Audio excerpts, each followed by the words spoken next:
What's going on, JLB Faction? My name is Josh Williamson. So for this little video recipe, I'm going to show you how to make potato chips, but not just any potato chips, sour cream and onion flavored potato chips. Very easy to make, don't take a lot of time at all, and they taste amazing. Much better than anything you'll ever buy at the store. There's no preservatives or any sort of artificial flavoring crap and all that stuff. So let's get started. So to start this recipe off, in this small food processor right here, I have 6 tablespoons of buttermilk powder. To that, I'm going to add 1/4 cup of onion powder, 2 tablespoons of garlic powder, 2 tablespoons of dried dill weed, 2 teaspoons of salt, and 1 teaspoon of sugar. And blitz that all together until it's very well combined and it's fine enough to coat the chips when we're done frying them. And that is our sour cream and onion seasoning. Now, even if you don't try this on potato chips, try this on popcorn or any other type of snack like French fries or whatever. This seasoning is awesome.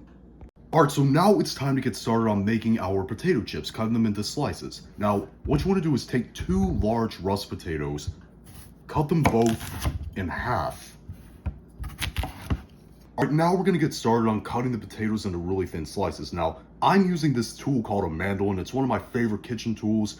It really easily makes very thin, even slices of any sort of fruit or vegetable, whatever you're trying to slice.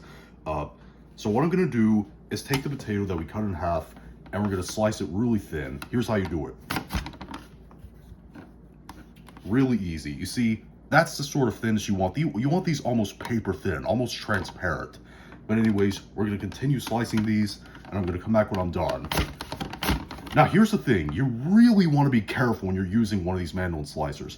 Now, if it has a guard, please use it. Now, this one, I lost a guard too, so I'm using this really thick glove. So it's kind of cut resistant. You really want to be careful when you're using a mandolin slicer. I lost part of my finger the first time I used a mandolin, and it was one of the most painful experiences of my life. So be safe when you're using one of these.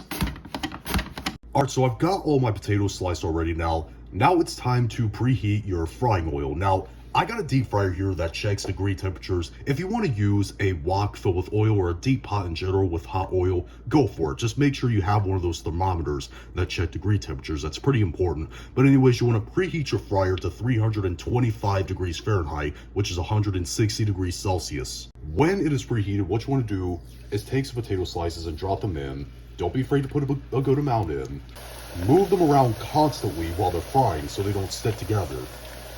When they turn a nice golden brown and they almost stop bubbling, they're done. Now put it on a paper towel lined plate and season them all a little bit with salt.